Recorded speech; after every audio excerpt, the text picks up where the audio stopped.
Hey beauties! Welcome back to my channel and of course welcome to Disney Princess series.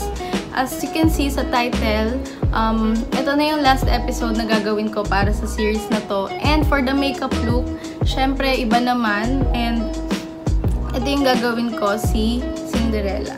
So without further ado, let's get started.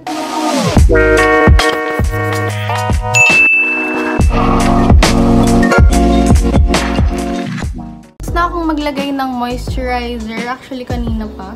Bago tapos ko maligo. Mount Pretty Bird. And ngayon, magkikilay na tayo. Ang gagamitin ko is this, yung Sacelady na tinted brow gel in the shade 04. Ito yung dark gray. Alam ko ito yung dark gray. Ayan. Kapag maglalagay kayo neto, guys, dapat saktong-sakto lang. Konting-konti lang. Kasi, pag napasobra ka, ikaw din. Sasaktan ka. So, ayan. Konting-konti lang.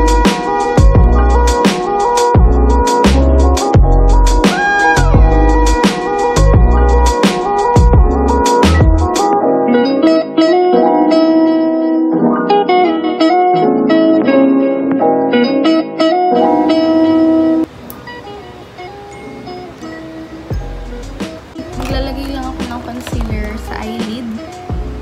Puti pa sa kinabukasan mo, bes. Okay ka lang.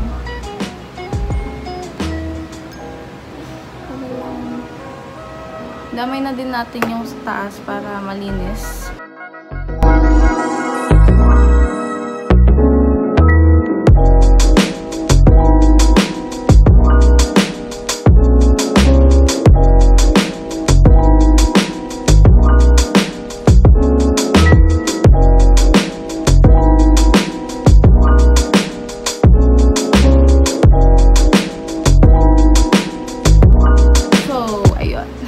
Mag-eyeshadow na ako ngayon. Mukha tayong dugo kasi sobrang init, bes.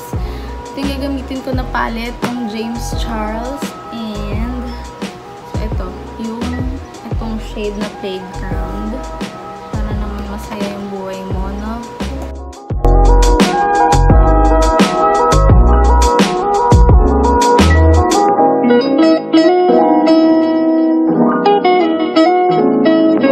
Pa din sa James Charles itong Hello na shade. So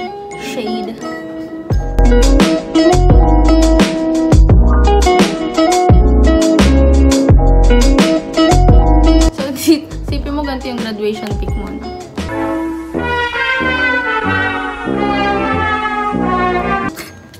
Charot lang. So ayun, kunin ko lang tong color fusion na beauty glazed, itong dark blue dito tsaka tong light. Mix lang.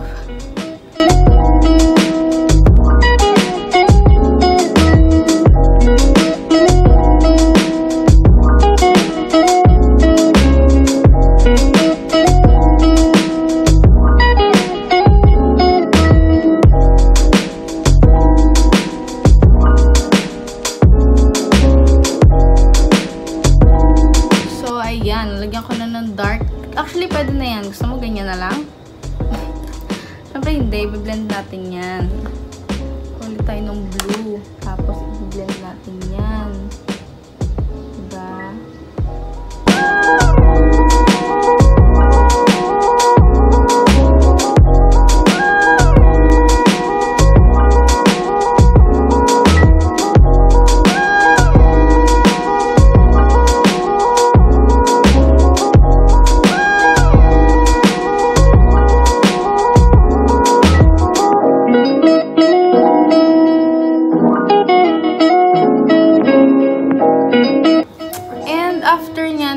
Na baka kasi sabihin ang dumi-dumi mo. Lalagyan ko lang ng powder yung nilagay ko ng concealer para hindi mag-crease kasi yung next product na ilalagay ko is medyo ma-oily siya.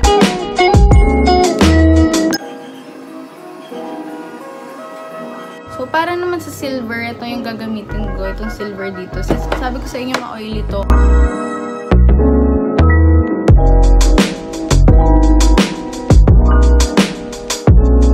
Balik lang tayo sa mga kulay na ginamit ko kanina nung una. From James Charles, yung Playground and yung Hello na shade. So, yung dark blue naman.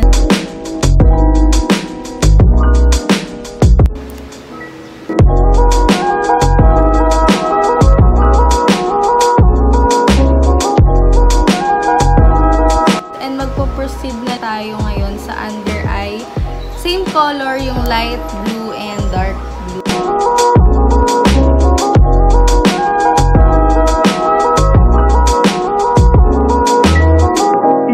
So, maglalagay na ako ng foundation. Maybelline Fit Me na shade 118 Light Beige.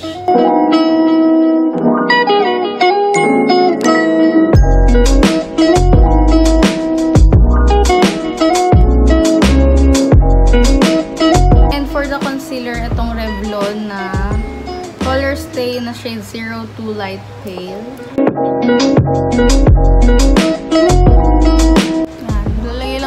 Para matakpan lahat ng sumpa at kamalian sa ating mga mukha. Gusto mo yun? Siyempre gusto natin yun.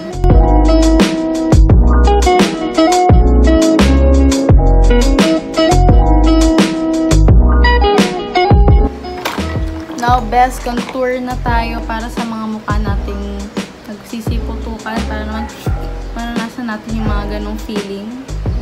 So, itong dalawang shade, yung medium contour, deep contour, haluin natin para naman masaya, diba?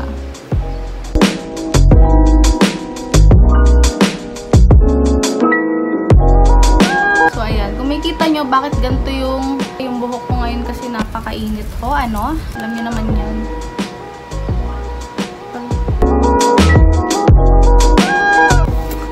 Ayan. Ito yung mga dapat tinatago. Ayan. Tsaka yan, mga grabe naman to. Maglalagay na ako ng powder para naman maset ang ating mga pinaglalagay sa mukha.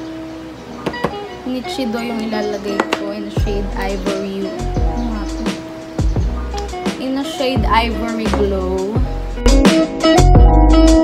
Damay mo na rin ito, oh. Tapos, anuhin mo to. Ganito, oh.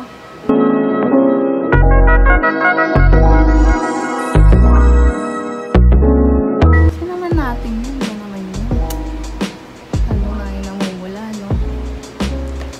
Bakit ganun? Bakit may mali? Kalimutan mo na lahat. Sa yung pagko-contour, wag mong kalimutan. Okay? Okay.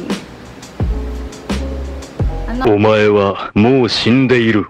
Nani? Ano? O, diba? O, diba? Saka mo, best. Yan. Tapos, alisin na natin yung mga pinaglalagay natin sa ating mga kamukhaan.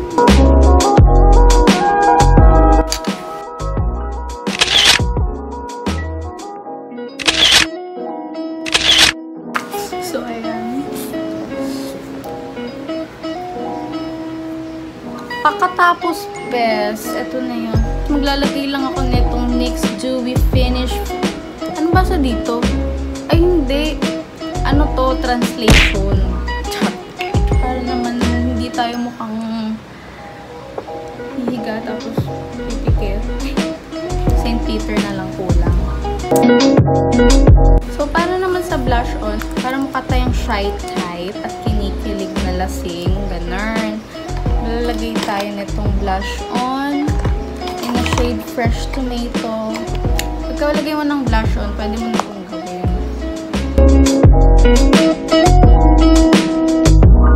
After mo maglagay niya, pwede ka nang gumawa.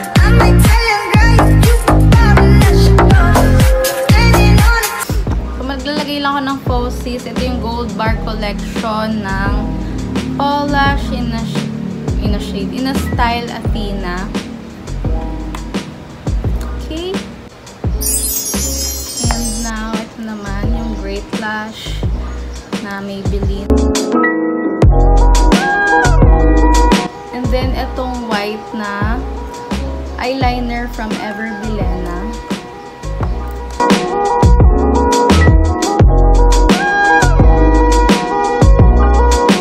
So, mag-highlight na tayong gagamitin ko. Is this one, yung Anstasia Beverly Hills Glow Kit in the shade Snow.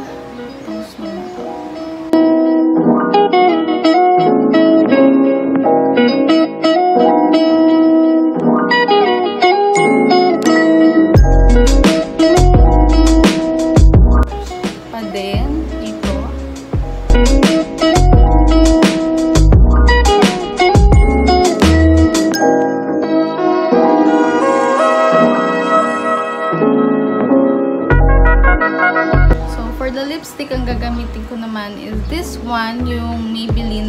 Lipstick in shade 655 Daringly Nude.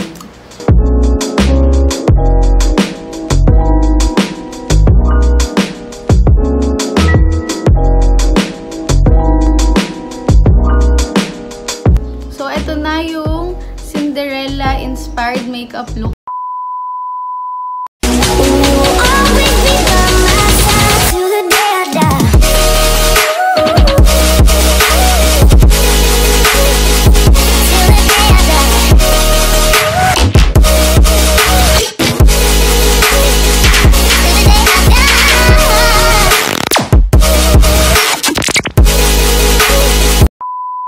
Sana nagustuhan nyo at nag-enjoy kayo sa tutorial na to. And yun, thank you so much for watching. Simula pa nung episode 1 hanggang episode 4. Hi nga pala kay Jana Kilbo. Thank you so much. Bye!